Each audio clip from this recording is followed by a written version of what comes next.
watching NRATV with Bill Whittle.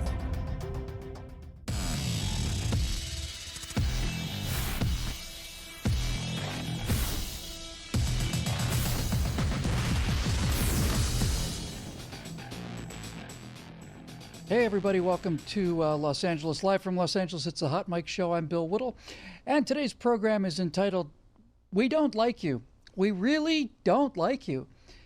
So return with us now to those thrilling days of yesteryear, won't we? Let's go back to the Oscar ceremony of 1985, when Sally Field won for Places in the Heart, I think it was. Let's have a look at what she had to say up there on the Oscar podium. But I want to say thank you to you. I haven't had an orthodox career, and I've wanted more than anything to have your respect. The first time I didn't feel it, but this time I feel it, and I can't deny the fact that you like me. Right now, you like me.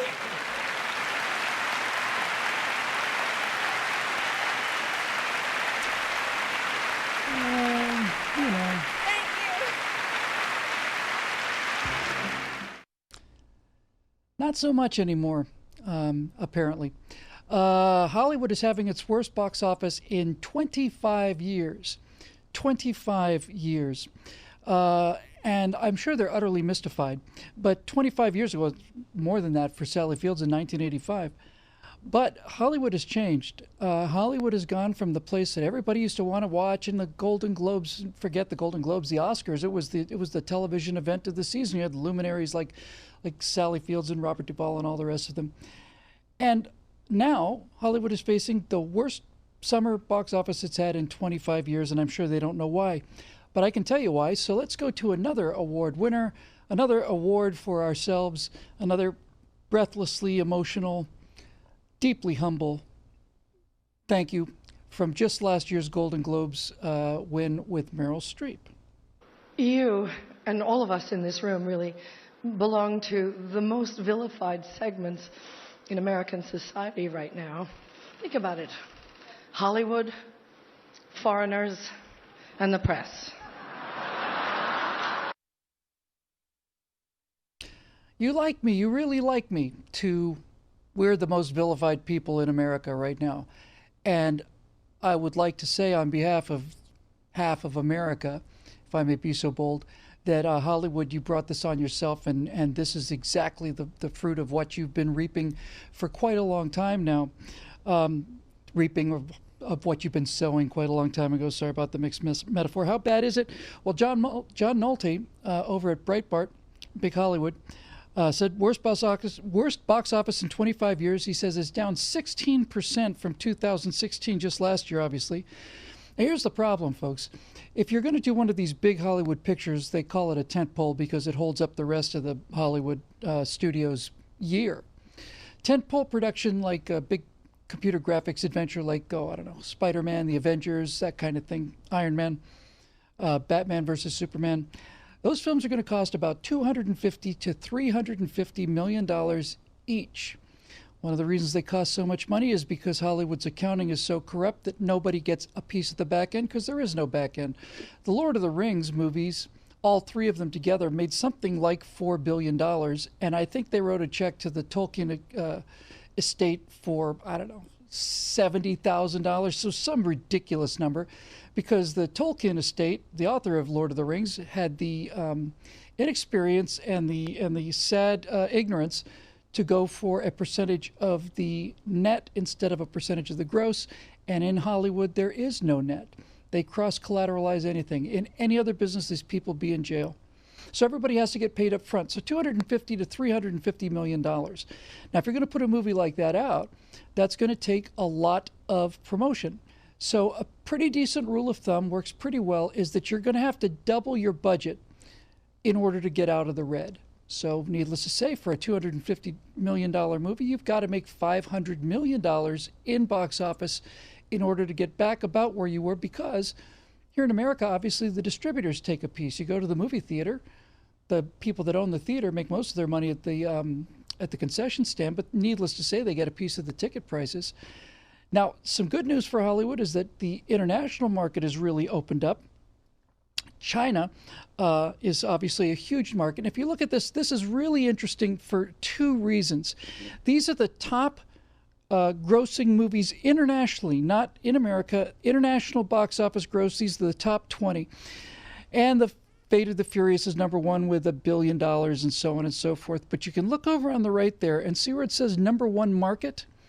China, China, Japan, China, China, China, China, South Korea, China, China, China, China, United Kingdom, China, United Kingdom, Germany, China, China, United Kingdom, China. Now, I just looked at the top 20 is all I could cover here, but I looked at the top 100. And in the top 100 grossing films internationally, the top market is not the United States, not once. Not once is the United States ever the top market. That's bad. That's really bad, and that's really saying something. Problem with this for Hollywood is that China takes 75% of the movie revenues. So we have the comfort of knowing that whenever we send a movie like Captain America to China, the Chinese government takes $0.75 of the dollar. It takes 75 cents on the dollar. So Captain America is basically paying for Chinese aircraft carriers. It's kind of an interesting way to look at things sometimes.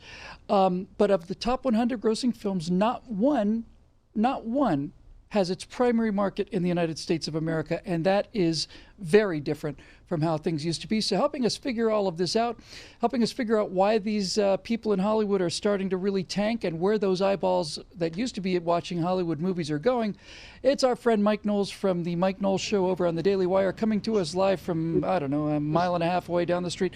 Good to see you, Mike. How have you been? About 10 blocks away.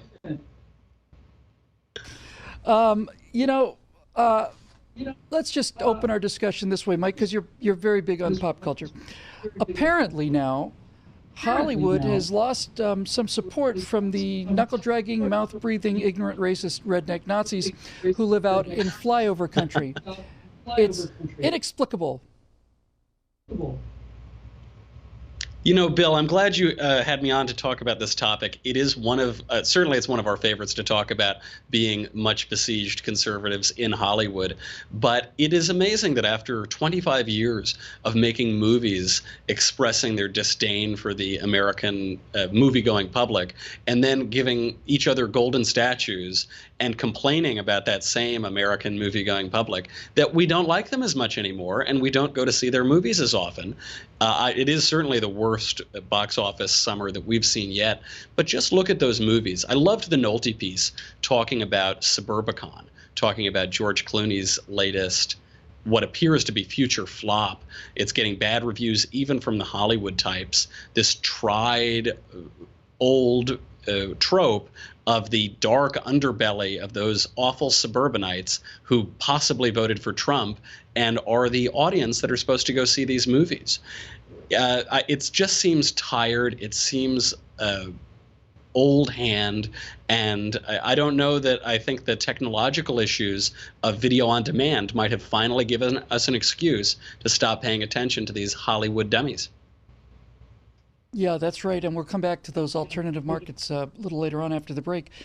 Mike, do you think that these people who make these decisions, and people like Meryl Streep and Clooney and all the rest of them, do you think they have any idea, genuine, I mean, seriously now, do you think they have any idea why the box office numbers are so bad? Are they blaming it on the weather? Are they blaming it on the market? They don't seem to realize that this is a grave that they've dug for themselves and been digging for 25 years now. 25 years now. You described it exactly right when you played Meryl Streep's awful speech from last year about how she's a member of the most persecuted minority, how everyone in the room, the celebrities and the foreign people in the press, are so persecuted. And you know actors, I know actors, we've been around these people a lot, and there is a real persecution mindset, because people should remember that these are really weird people. These are really broken people, very troubled people. They were in drama club in high school. They were never dating the cheerleader or the captain of the football team. And there really is, in my experience, and again, I'm speaking anecdotally, but I've got a lot of anecdotes. It's people who cannot relate to the mainstream culture and who have a real chip on their shoulder. And I think it's no coincidence that the moment that we see Hollywood really break its relationship with the American people is when the studios stopped having significant control, when they lost the theaters because of the Supreme Court, and when the lunatics began to run the asylum. So if you give George Clooney, who's a fine enough movie star, he's fun to watch on screen, if you start giving him creative control over projects and giving him directing powers, I think it's no surprise that he's going to say things and push for things that the viewing public has absolutely no interest in seeing. You know, I really would like to get to that. That's a great point, Mike. We're speaking in generalizations, obviously, but as you say, you have lots of anecdotes. I have lots of generalizations and a lot of information to base those on. Hollywood actors, first of all, there's a difference between being an actor in St. Louis, let's say, and being in Hollywood. Most of the people come to Hollywood to be actors, want to be movie stars. They tend to be very narcissistic people. They're obsessed with their own image. They're obsessed with their own reputation. And they also tend to be people who are not terribly well educated. So what we have is a really toxic combination, in my opinion, of an inferiority complex that needs to be eliminated by making these deep statements about very, very important issues, which they know nothing about. So it's a combination of the vanity and the self-centeredness and the ignorance, and it makes people like Meryl Streep or George Clooney, or just pick one, feel like they have to show everybody in the world that they are very smart and very, very good people because they make millions and millions and millions of dollars, while the extra standing behind them might make $7,500 a day. So it's a lot of guilt out there, I think, Mike. There's no more some of those income extras inequality might than make there is on a movie $100 set. a day. That's right. So Absolutely. you want to talk about income inequality? It's never bigger than it is on a movie set. That's absolutely right. And I'm glad you bring up the point of the actor in St. Louis or the guy who's at the regional theater in Connecticut or something, because there is a similarity that both of those people have, the Hollywood celebrity and the actor who's making the lowest equity rate at some theater, is they're both focused on the art of acting. They're focused on characters. They're digging into the inner life of the character, as Stanislavski's system would say. They're creating an inner life, and it's very introspective, and it's highly emotional, and it's focused on the play, or it's focused on the film, or what have you. The emotional intelligence that is required to do that craft, and there are some actors who are very good at it. Meryl Streep, perhaps now is not as good as she once was, but she was an excellent actress. The emotional intelligence that comes from that does not necessarily translate into the practical or philosophical intelligence, and certainly not into any historical or philosophical education that would allow some Hollywood know-nothing to pontificate and belittle his own audience. I always remember during the Bush years, Sean Penn would go and make these grand proclamations. He was always palling around with communist dictators. And for some reason, George W. Bush, who holds degrees from Yale and Harvard and who's worked in these serious positions his entire life, he's an idiot. But Sean Penn, who I think dropped out of a semester or two of college and has played make-believe for his whole life, he's supposed to be the one to whom we look for our intellect and our geopolitical ideas as a country. There is a real hazard in how articulate and beautiful the people in Hollywood can be. Yeah, that idiot George Bush used to be a supersonic fighter pilot as well, and a single-seat fighter. Let's just get into the weeds just a little bit before we get into where all these eyeballs are going. It looks like even these big tentpole pictures, which have kept Hollywood afloat for the last 10, 15 years, Iron Man, Spider-Man, Batman versus Superman, the Avengers, all of these things, they seem to be fading pretty fast. I mean, you can only make Iron Man 3 or 4, Spider-Man, the 5th or 6th in the reboot series. There's only 3 Avengers, there's 3 Thors. So these big comic book tentpoles look like they're in trouble. And that's not good for them, Mike. And also, it turns out that franchises, which we used to call sequels, by the way, they're also running out of juice. So bombs this year were Aliens, Transformers, Smurfs, hang on a second, Resident Evil, Underworld. All of these things that had done pretty well through 5 or 6 iterations are starting to really get played out, and people are tired of seeing this same junk. just as you say, you can only make 700 million Thor movies. You can't. You at a certain point, you have told the story, and it becomes formulaic, artistically speaking. But the shift that we made years ago to market toward the Chinese market or other emerging markets rather than the American domestic market really, I think, signaled the end for these big tentpoles, the big superhero movies. Now it's virtually impossible to go to a movie theater and see a movie that isn't some sequel of a superhero franchise. And this began, I remember, in probably about 10 years ago now, the Superman franchise changed its moniker from Truth, Justice, and the American Way to remove the American Way and say all that other stuff. And in part, you might say it's liberal pandering. But in part, it's also pandering to a foreign market, which is where these movies are going to make the majority of their money. So as that happens, you have the quality going down, but it's just naturally going to be less geared toward that American audience.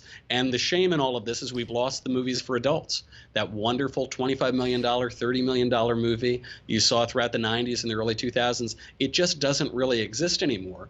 And so I'm not even a huge fan of superhero movies to begin with. I certainly am not a fan of them anymore because they're all I've been watching for a decade now. But what movie can I go see with my fiance on a Friday night that isn't going to involve Iron Man smashing buildings to bits? It's very hard to find even one.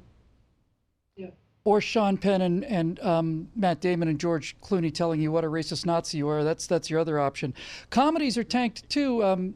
Mike, Baywatch, Snatched, Rough Night, Ghostbusters, The Boss, all of them not very good. But here's one I want to talk about before we go to the break. I want to talk about Ghostbusters for a second. They did a remake of Ghostbusters 20 years, 30 years after the original. You can see the original guys there in the first Ghostbusters. That first Ghostbusters was an original, very funny, very clever film. Here's the remake from 2016. Now you may notice a difference among the Ghostbusters. And the difference is, I hope you're sitting down, is that the original Ghostbusters were 4 wisecracking guys, and the new Ghostbusters are 4 wisecracking women. And Mike, it just doesn't work. And I'm wondering if you feel, as I feel, that the American people are tired of being told how progressive they have to be by saying, if you don't accept this all-woman Ghostbusters, it's because you're a misogynist, racist, conservative swine. That's right. If you don't think that men and women are exactly the same and therefore can play exactly the same roles, there's something bigoted about you. I will say the weekend that the new Ghostbusters came out, I sat down on my couch, I pulled up my Amazon account, and I downloaded the original Ghostbusters because it's a tremendous movie. But there's that aspect of it. There's always talk of the all-female Ocean's 11, God help us. Something tells me that Frank Sinatra can't translate into femininity very easily. You hear talk of the potentially female James Bond. That's what Charlize Theron appears to have been auditioning for in her recent movie Atomic Blonde. But there is this grander point, even beyond all the stupid progressive gimmicks that are going into these movies, is that there isn't any originality in them. They are just reboots. That's it. Baywatch has been around for a very long time. The Mummy has been around for a long time. Ghostbusters has been around for a long time. In the 1980s, it was wonderfully original. But now, don't we have any original ideas?